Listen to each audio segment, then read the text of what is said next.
Yakuza express के बाली के सफ़र में आपका स्वागत है। हमारे पिछले 2 से 3 दिन के ट्रिप में हमने कर डाली बहुत सारी एडवेंचर एक्टिविटीज़, विजिट किया विष्णु स्टैच्यू, इसके अलावा बाली स्विंग, राइस टेरेस और टेस्ट की इनकी कोपिलोआ कॉफ़ी। अब समय है बची हुई चीज़ें करने का और ये पार्ट भी बहुत ज़्यादा एक्साइटिंग होने वाला है, तो एंड तक बने रहिए।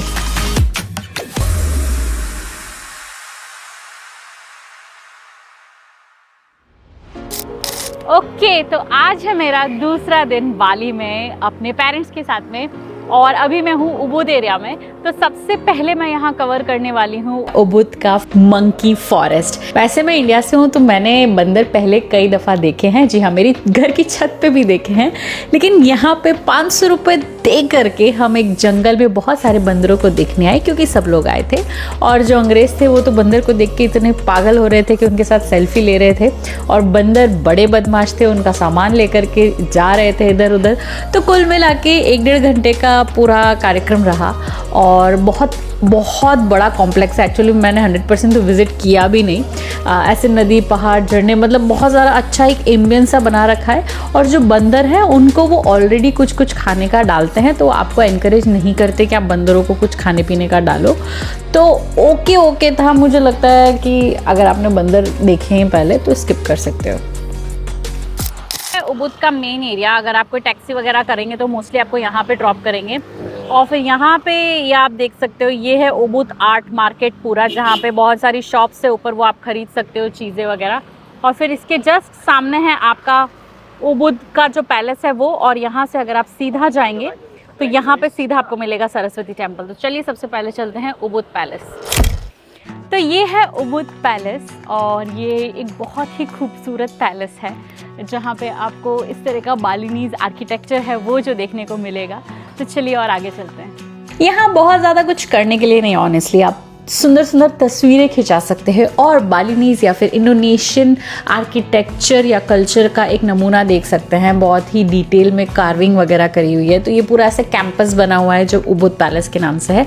तो वहाँ थोड़ा सा विजिट करें, इधर उधर जा करके फ़ोटो वगैरह खिंचा सकते हैं। तो एक और इंटरेस्टिंग चीज़ अगर आप उबुद में करना चाहें तो वो है यहाँ का स्टारबक्स, आप विजिट कर सकते हैं। ओके, तो मेरे पीछे है स्टारबक्स उबुद। बहुत ही सुंदर स्टारबक्स का स्टोर है यहाँ पे। मैं एक बार पहले भी आई थी 2019 में, तब भी इतना ही खूबसूरत था। तो चलिए आपको दिखाते हैं सबसे सुंदर स्टारबक्स स्टोर। तो ये है उबुद बाली का स्टारबक्स स्टोर। यहाँ आप देखेंगे logo is also different and this is the most unique Starbucks in Ubud. जो उबुद का स्टारबक्स है उसका जो इंटीरियर है वो बालिनीज कल्चर से इंस्पायर्ड है और बहुत ही यूनिक इंटीरियर के साथ में स्टारबक्स है इनका। इनफैक्ट इनका लोगो भी थोड़ा सा डिफरेंटली डिज़ाइन था। ऑफ कोर्स अंदर का core menu was the same.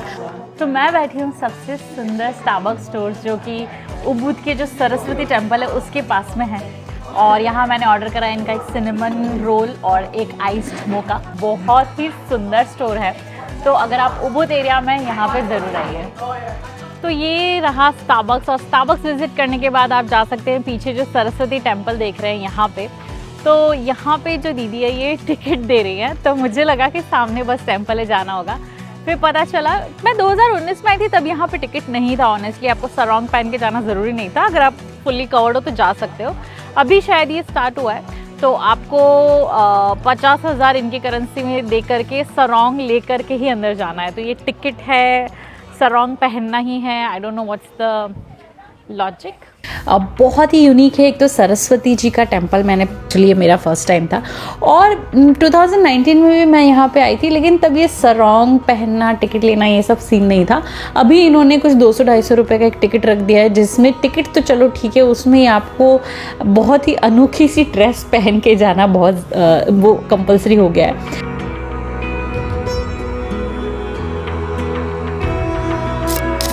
तो ये है उबुद का सरस्वती टेम्पल। सरस्वती टेम्पल तो ठीक है, लेकिन जो पीछे आप लोटस गार्डन देख रहे हैं ये बहुत ज़्यादा प्रसिद्ध है। ये स्टारबक्स के बिल्कुल ठीक सामने है। तो यहाँ पे अगर आप आ रहे हैं ज़रूर आइए। टेम्पल बहुत ज़्यादा खूबसूरत है और उसका जो प्रीमाइस है उसमें एक लोटस पॉन्ड बना हुआ है वो भी बहुत खूबसूरत दिखता है। तो अब उबुद से जब मैं उलुवातू जा रही थी तो रास्ते में मैंने एक बहुत ही यूनिक सोवेनियर शॉप विजिट करी, कृष्णा सोवेनियर शॉप। ओके, अगर आप बाली आए हैं पहली बार स्पेशली अपने पेरेंट्स के साथ में, तो वो जरूर आपको बोलेंगे कि हमें सोवेनियर्स खरीदने हैं, तो आप उनको यहाँ पे ला सकते हैं। ये कृष्णा करके एक शॉप है, काफ़ी सारे आउटलेट हैं इनके। ये सिर्फ सोवेनियर शॉप है और ये एशिया की बिगेस्ट सोवेनियर शॉप है, लेकिन ये सिर्फ बाली के प्रोडक्ट बेचते हैं और बहुत ही किफ़ायती रेट में। जितने ऑप्शंस आपको किसी भी टूरिस्ट लोकेशन में मिलेंगे उससे ज़्यादा ऑप्शंस मिलेंगे और फिक्स रेट है, तो आपको चिक बार्गेनिंग वो सब नहीं करना पड़ेगा। तो अगर आप बाली में सोवेनियर्स खरीदना चाहते हैं तो ये लोकेशन मैं अपने डिस्क्रिप्शन में ज़रूर मेंशन करूँगी। बहुत ज़्यादा बड़ा है, मैंने सोचा था मैं आधे घंटे के लिए जाऊँगी लेकिन मुझे 2 घंटे लग गए। तो आप ये शॉप विजिट कर सकते हैं अगर आपको सोवेनियर लेने का मन है तो। अगर नहीं तो फिर आप टोटली स्किप करके डायरेक्ट निकल सकते हैं उलुवातू। जी हाँ, ये बाली के एकदम दूसरे वाले कोने में था, तो यहाँ जाते जाते ही मुझे 1.5 से 2 घंटे लग गए। यहाँ पर भी शाम को केचक डांस होता है, अगर आपने GWK में नहीं देखा तो आप यहाँ पे देख सकते हैं। तो यहाँ पे आप ऑफकोर्स आपको टिकट लेनी होती है, लेकिन उसके साथ यहाँ पे काफ़ी ज़्यादा वॉक भी आपको करना पड़ता है। और दूसरी चीज़, be really careful with the monkeys. जी हाँ, उसके अलावा सनसेट या फिर सनराइज़, 2 चीज़ें देखने के लिए उलुवातू बहुत ज़्यादा प्रसिद्ध है। सनसेट के लिए तो बहुत ही ज़्यादा भीड़ मैंने वहाँ पे देखी, बट आई वुड से कि वर्थ इट था। अगर आप अपने पेरेंट्स के साथ आ रहे हैं तो थोड़ा सा ये देख सकते हैं कि यहाँ पे इस तरह से ना स्टेयर्स हैं और थोड़ा सा वॉक है, तो वो वहाँ तक वॉक कर पाएंगे या नहीं ये चीज़ आप देख सकते हैं। लेकिन बहुत ही सुंदर व्यू है। ये मेरे पीछे जो आप क्लिफ देख रहे हो, यहाँ पे ये जो क्लिफ है, यहाँ पे लोग आते हैं सनसेट देखने के लिए, सनराइज़ देखने के लिए। तो सुबह 7 से शाम को 7 बजे तक खुला रहता है ये, और पीछे पूरा आपको इस तरह से समुंदर दिखता है। तो यहाँ पे टेंपल है और यहाँ से अभी मैं वॉक करके पूरा जो क्लिफ है ये क्रॉस करके वहाँ जाऊँगी और वहाँ पे एंड पे आप सनसेट देख सकते हैं। और अगले दिन मैं निकल पड़ी ये तस्वीर खिंचाने के लिए। जी हाँ, जब भी आप बाली टाइप करते हैं ये तस्वीर भी ज़रूर आती है। ये है नुसा पेनिदा। तो आज मेरा 4th डे है बाली में और मैं जा रही हूँ नुसा पेनिदा। तो यहाँ जाने के लिए पहले आपको पोर्ट आना होता है, फिर बोट लेके दूसरे आइलैंड जाना होता है, फिर वहाँ पे जितने भी बीचेस हैं वहाँ पे आप घूम सकते हैं, टैक्सी से घूम सकते हैं। और अगर आप थोड़ा और दूर जा रहे हैं तो एक और स्पीड बोट ले सकते हैं। तो बहुत सारे ऑप्शंस है वहाँ पे। मैं अपने होटल से यहाँ आई हूँ, लगभग सेमिनियाक से यहाँ आने के लिए लगा मुझे 1 घंटा। सनूर पोर्ट है ये पीछे यहाँ पे। तो मैं पहली बोट ले रही हूँ जो कि सुबह 7 बजे होती है। इसका मैंने कैसे बुक किया, कितना कॉस्ट था, ये सारी डिटेल्स मैं आपको डिस्क्रिप्शन में दे दूँगी। नुसा पेनिदा एक्चुअली बाली आइलैंड का हिस्सा नहीं है, ये उससे थोड़ा सा अलग है, लेकिन काफ़ी सारी फेरीज या फिर बोट वगैरह चलती है। तो आप 35 से 40 मिनट में मैक्स वहाँ पे पहुँच सकते हैं नुसा पेनिदा में। ओके, तो अभी हमारा जो 40 मिनट का राइड था वो ख़त्म हो गया, बोट राइड। और अभी मैंने लैंड किया है नुसा पेनिदा जो आइलैंड है, छोटा सा आइलैंड है वहाँ पे। तो वहाँ पे भी सारे बीचेस को जाने के लिए आपको कोई स्कूटी बेस्ट है, स्कूटी, क्योंकि यहाँ की सड़कें जितनी संकरी है मुझे लग रहा है कि स्कूटी के लिए ज़्यादा अच्छा है, लेकिन कार भी चल रही है। तो चलिए चलते हैं और एक्सप्लोर करते हैं नुसा पेनिदा। तो मैंने चूज़ किया वहाँ पे अलग अलग जो बीचेस थे वो विज़िट किए मैंने। तो ये सीन है नुसा पेनिदा का। आपके पास जितना टाइम है उतने बीचेस आप विज़िट कर सकते हो। 3 दिन है तो उतने सारे बीचेस भी हैं, लेकिन मैंने कुछ 4 से 5 बीचेस विज़िट करे। ऑनेस्टली मुझे वर्थ इट लगा, बट हाँ, अब जैसे ये वाला स्पॉट जो है वहाँ पे बहुत ज़्यादा भीड़ थी, सब लाइन में लगे थे यही फ़ोटो खिंचाने के लिए। तो I think that is the part of the Bali tourism. Okay, तो अभी मेरा जो नुसा पेनिदा का डे ट्रिप था वो ख़त्म होने वाला है।